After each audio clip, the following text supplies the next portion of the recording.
Morning everyone. आज मैं आपसे बात करना चाह रही थी रिगार्डिंग एसएससी सीजीएल 2017 रणनीति के लिए। और जो मैं महसूस करती हूँ कि आप लोग यही सोच रहे होंगे कि किस तरह का रणनीति और क्या रणनीति आप बताने जा रहे हो। मैं आपको बता दूं कि यहाँ पे मैं कोई आपको ना अपना प्रचार करने आई हूँ और ना ही कोई किताब बेचने आई हूँ, ना ही कोई बहुत बड़ी कोई विजर्ड हूं जो मैं आपको बहुत कुछ समझाऊंगी। आप तैयारी कर रहे हो, आपको अच्छे से पता है तैयारी कैसे करते हैं। मैं सिर्फ रात लास्ट के जो 10 दिन होते हैं और उसमें किस तरह से आप अपने आप को, अपनी स्किल्स को हॉर्न कर सकते हो, बस उसके बारे में डिस्कस करना चाहती थी आपसे। देखिए, आप लोग पता नहीं क्यों लास्ट मोमेंट में बहुत टेंस हो जाते हो, कॉन्फिडेंस लूज करने लगते हो। मेरा एक चीज पूछना है आपसे कि एक बात बताओ, आपसे बेहतर तैयारी किसकी हो सकती है?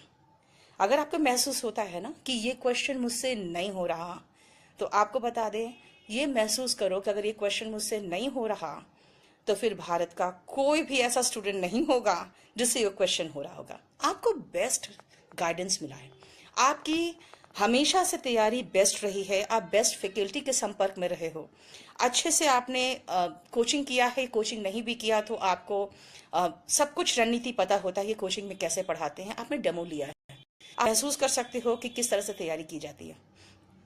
आप खुद सोचो, अराउंड मोर देन 50% स्टूडेंट तो वो है जिनको कभी कोई गाइडेंस ही नहीं, या फिर सिर्फ ऐसे ही रैंडमली वो फॉर्म भर देते हैं, या फिर कोई ऐसी किताब उठा लेते हैं जिससे सिर्फ एक बेसिक तरीके से हम लोग मैथ्स और इंग्लिश पढ़ने की तैयारी करते हैं। उनको नहीं पता होता है कि तैयारी कैसे की जाती है। इसीलिए सबसे पहले कॉन्फिडेंस बनाए रखिए। और मैं हमेशा समझाती हूँ स्टूडेंट्स को कि देखो, जब आप कॉन्फिडेंट रहते हो ना तो आपसे गलतियां कम होती हैं। अगर कॉन्फिडेंस लूज करते हो तो टेंशन में और घबराहट में आप लोग ज़्यादा गलतियां करते हो। इससे सबसे पहले तो कॉन्फिडेंट रहो। एंड सेकेंडली, हमेशा एक चीज़ सोचो ना कि लाइफ में जो होता है अच्छे के लिए होता है, बस ये सोचो और हमेशा अपने आप पे भरोसा करो। इससे सबसे पहले कॉन्फिडेंट रहिए, क्योंकि आप अगर समझ सकते हो कि आप अगर कर रहे हो तो बेस्ट दे रहे हो अपना, इसीलिए लाइफ भी अपना बेस्ट देगी। First thing. सेकेंडली, इस कॉन्फिडेंस के साथ आप टेस्ट सीरीज दो। और टेस्ट सीरीज कौन सा मैं बताऊंगी, आपको समझाऊंगी। अब आप ऑफलाइन टेस्ट सीरीज बैठ के घर पे नहीं दोगे, आप स्ट्रेट अवे अपना कंप्यूटर उठाइए या लैपटॉप उठाइए, ऑनलाइन टेस्ट दीजिए। और ऑनलाइन टेस्ट बिल्कुल जैसे एक एग्जामिनेशन माहौल में, एकदम समय से पहले, यानी कि आपको कोशिश करना चाहिए कि आप 55 मिनट के अंदर अंदर खत्म कर लो। मतलब बिल्कुल हड़बड़ाते हुए दो, ऐसा जैसे कि हम अभी टेस्ट एग्जामिनेशन हॉल में ही बैठ के दे रहे हो। आप ऑफलाइन टेस्ट आराम आराम से करोगे तो आप अपने आप बहुत कॉन्फिडेंट महसूस करोगे। सेकेंडली, जब आप ऑफलाइन टेस्ट में बिजी हो जाते हो देने में ना, तो और पहली बार जब ऑनलाइन टेस्ट देते हो तो आपको पता है आपको 10 से 15 मिनट ज्यादा लग जाता है, क्योंकि आपके हाथ में उतना कॉन्फिडेंस नहीं रहता है जो कीबोर्ड में चलते वक्त होना चाहिए। इसीलिए मेरा सजेशन है, लास्ट के 10 to 12 डेज में आप सिर्फ आप सिर्फ ऑनलाइन टेस्ट दोगे, ओनली ऑनलाइन टेस्ट, राइट। और सुबह शाम कम से कम 2 टेस्ट दो, 2 टेस्ट जरूर दो आप, सुबह एक और शाम को एक। मेरी रणनीति यही कहती है कि आप अगर ऑनलाइन में अभी से लग जाओ तो आपको उस समय भी प्रॉब्लम नहीं होगा, लेकिन अगर एग्जामिनेशन हॉल में जाकर टेस्ट शुरू करोगे तो आपको थोड़ी देर में तो आप हाथ बैठने में ही लग जाता है उसमें कीबोर्ड में। दूसरी बात है कि जैसे कुछ स्टूडेंट्स पूछते हैं वोकैबलरी कहाँ से करें, जैसे इंग्लिश में आ जाओ, इंग्लिश की बात हमेशा जो स्टूडेंट्स कहते हैं वो क्या आप कहाँ से करें, वो क्या आप कहीं और से आ गया, तो मैं एक ही सजेस्ट करूंगी, जानते हो आपको, idioms and phrases, one word substitution 6 marks का आता है, उस पर कंसंट्रेट करो। वोकैबलरी, सिनोनिम, एंटोनिम सिर्फ 1-1 मार्क का आता है। सेकेंडली, आप वोकैबलरी की बात अगर करोगे तो मैं आपको बता दूं, जो सीजीएल 2016 तक का जो वोकैबलरी देखा है मैंने, 42 सेट्स आ चुका है हमारा बाजार में, उसमें मोर और लेस वोकैबलरी वही था जो पहले से पढ़ रहे थे। हाँ, कुछ नए वोकैब दिखे हैं, लेकिन सीएचएसएल का जो 72 सेट्स में बहुत ही वंडरफुल अमेजिंग वोकैबलरी दिखा मुझे, और नए वोकैबलरी दिखे। इसीलिए अगर आपको देखना है तो 72 सेट्स ज़रूर देख लो।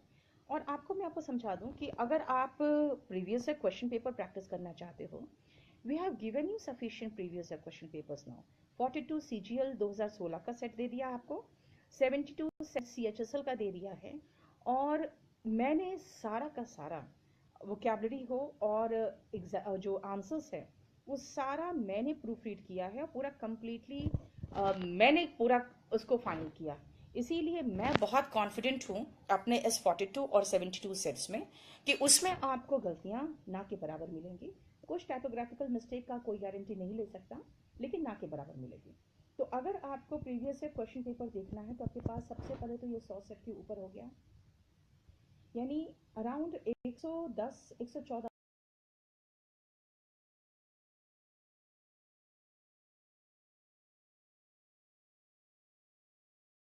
हो गया आपके पास। एक तो देख लो आप देते हो तो आपको एक कॉन्फिडेंस का एहसास होगा। और जो भी न्यू वोकेबलरी की बात कर रहे हो, आपको बता दें कि कई बार स्टूडेंट्स परेशान हो जाते हैं कि नहीं ये नहीं आया, वो नहीं आया। अरे मैं आपको बार बार एक ही चीज़ सजेस्ट करती हूँ, आपसे नहीं हुआ आप इतना पढ़ने के बाद, तो मैं कह दूँ कि भारत के किसी भी स्टूडेंट से नहीं होगा। इसीलिए कुछ क्वेश्चंस होते हैं, चाहे वो मैथ्स हो या इंग्लिश हो या रीजनिंग हो, किसी में भी कुछ ऐसे क्वेश्चंस होते हैं जो छोड़ने के लिए होते हैं, करने के लिए नहीं होते हैं। इसीलिए आप उतना ज़्यादा टेंशन लेके एग्जामिनेशन हॉल के अंदर मत जाइए। और जब आप करना शुरू करते हो और महसूस होता है कुछ क्वेश्चंस नहीं हुए, तो आप कॉन्फिडेंस लूज करने लगते हो, एकदम कॉन्फिडेंट रहो, आराम से कॉन्फिडेंट रहो। देखो कट ऑफ इतना हाई चला गया था पिछली बार कि ये भी बता दें कि जब पेपर्स बहुत आसान होते हैं ना तो कट ऑफ हाई चला जाता है। इसीलिए बात ले दे के बराबर हो जाती है। अगर डिफिकल्ट पेपर आया तो कट ऑफ नीचे जाएगा, आसान पेपर आएगा तो कट ऑफ ऊपर जाएगा। तो दोनों केस में ही आपको सेम तरह का प्रॉब्लम फेस करना है, इसीलिए उतना ज़्यादा टेंशन मत लीजिए। सेकेंडली,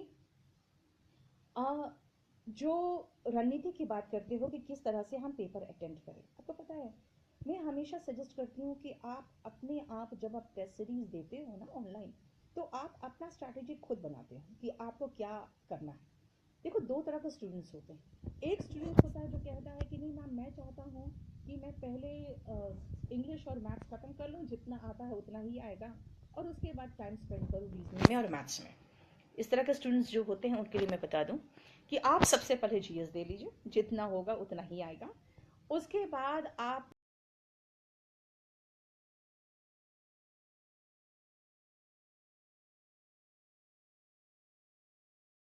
इंग्लिश आ जाइए, इंग्लिश में भी सेम कंडीशन। उसके बाद सीधा आप आ जाइए रीजनिंग में। सबसे पहले क्या कहा, जीएस में, उसके बाद इंग्लिश में। जितना मैंने कहा होगा उतना ही हो पाएगा।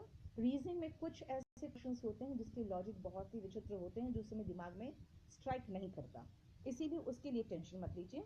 जितना होता है रीजनिंग में वो करो, और लास्ट में मैथ्स में आओ।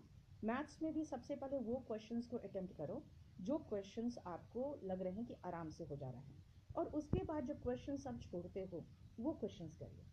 आपको मैं एक चीज़ बता दूँ कि जब आप क्वेश्चंस करते हो ना और कहते हो, कई बार स्टूडेंट्स कहते हैं मैम पूरा पेपर नहीं हो पाया। पूरा पेपर इसलिए नहीं हो पाता है कई बार क्योंकि आप उन क्वेश्चंस पे टाइम वेस्ट करते हो जो क्वेश्चंस आपसे नहीं होने वाले। इसीलिए अगर आप सारा का सारा क्वेश्चंस अटेम्प्ट करके एक राउंड करते हो, इसका मतलब है कि आप प्रॉपर तरीके से आपने अपने पेपर को किया है और आपको पता है किस क्वेश्चन को पहले करना है, किसको छोड़ना है। उसके बाद जब आप सेकंड राउंड में आते हो तो फिर आप महसूस करते हो कि हाँ, जो जो क्वेश्चंस में आपको थोड़ी डिफिकल्टी लगी थी आप उसको अटेम्प्ट करते हो। देखिए कुछ स्टूडेंट्स ये भी लिख रहे हैं कि ग्रामर कहाँ से पढ़े। मैं आपको बता दूं, वॉल्यूम 1 मोर देन सफिशिएंट है प्री के लिए। जो मेंस में मैंने पढ़ाया था और टेस्ट पेपर्स प्रैक्टिस कराए थे, मतलब प्रैक्टिस सेट जो करवाया था क्लास में, प्लस कुछ न्यू चैप्टर्स, वो मैंने वॉल्यूम 2 में दिया है। और अब क्लासेस में जो मैं पढ़ा रही हूँ वो वॉल्यूम 1 वॉल्यूम 2 के अलावा और भी बहुत ज़्यादा एक्सपैंड कर दिया है अपने टीचिंग स्टाइल को। द रीज़न इज मैं जो भी न्यू चीज़ें हैं वो लेके चल रही हूँ।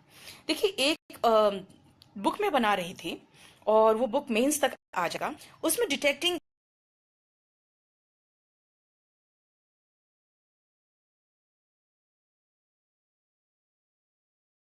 एरर 97 से 1997 से अभी तक का उसमें है। और मैंने एक चीज मार्क किया है कि जो क्वेश्चंस है चैप्टर्स के वो रिपीटेड है, बहुत सारा रिपीटेड है। और मतलब सेम पैटर्न, क्वेश्चन रिपीटेड नहीं होता, मतलब सेम ग्रामर का रूल रिपीटेड होता है। लेकिन बहुत आश्चर्य हुआ मुझे कि पिछले 1-1.5 साल में इतना अधिक एसएससी इवॉल्व हुआ है। जैसे कुछ लोग कहते हैं कि नहीं, जैसे मैथ्स के जो कुछ लोग हैं वो कहते हैं कि नहीं, सिर्फ डिजिट डिजिट चेंज हुआ है, वरना पैटर्न ऑफ क्वेश्चन सेम है। पता नहीं क्यों मुझे वो इंग्लिश में नहीं दिखाई दे रहा है। इंग्लिश में हर क्वेश्चन पेपर पे मुझे न्यू रूल पे क्वेश्चंस दिखाई दे रहे हैं। और वो बहुत अच्छा ट्रेंड है, क्योंकि जब बच्चों को हम पढ़ाते हैं तो हम सारे रूल्स को कवर करते हैं, और क्वेश्चन आते हैं बार बार रिपीटेड एक ही रूल से, तो that is also not fair.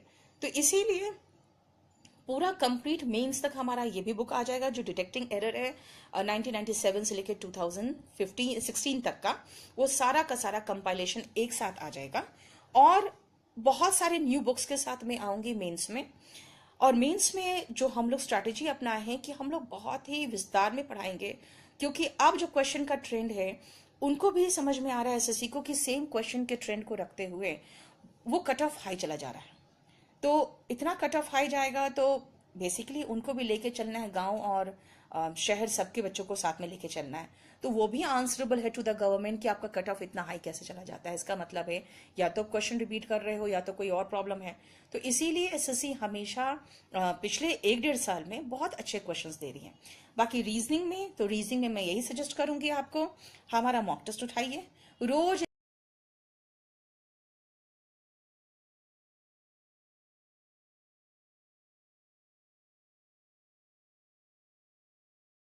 एक रीजनिंग का टेस्ट पेपर प्रैक्टिस करिए, कोई बुक्स करने की जरूरत नहीं।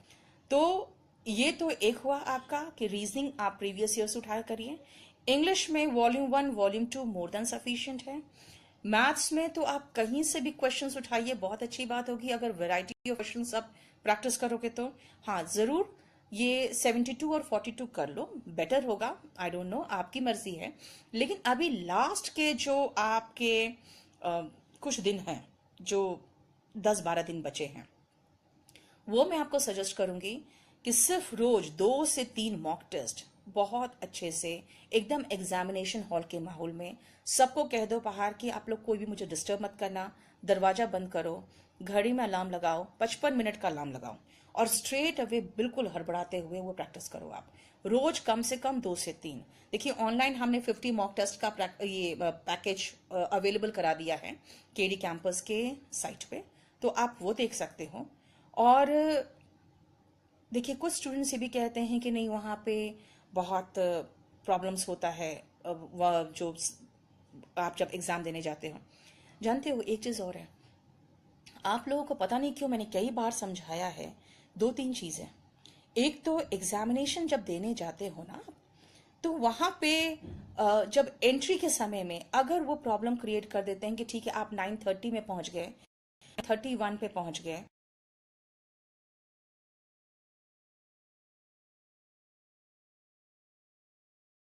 और वो एंटर करने नहीं दिए, तो आप उनसे लड़ाई झगड़ा करते हो। फिर 9:45 10 बजे के लगभग आप कोई मुझे फोन करते हो, और फिर 10:10 में जाके पुलिस को इन्फॉर्म करते हो। ऐसा कुछ नहीं हो सकता। फिर अगर आपको स्ट्रेट अवे जैसे 9:30 या 9:31 में आप पहुंचे हो और आपको एंटर करने नहीं देता है, उसी समय तुरंत पुलिस को कॉल कर दो, क्योंकि आपका जो 100 नंबर का कॉल है उसकी टाइमिंग माने रखती है।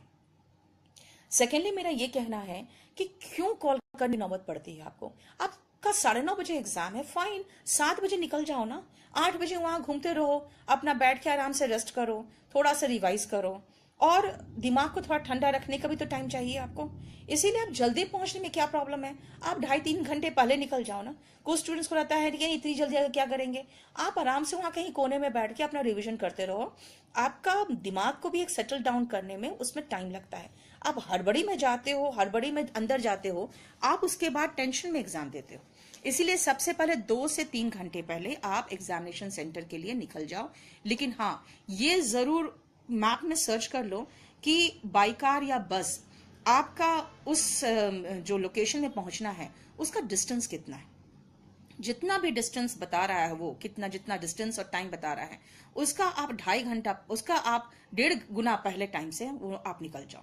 सेकेंडली, अगर आपके कंप्यूटर में प्रॉब्लम आता है, आपके सेंटर में किसी तरह का कोई प्रॉब्लम महसूस होता है आपको, तो आप वहां पर ये नहीं कि आपके कंप्यूटर में प्रॉब्लम आया तो आपने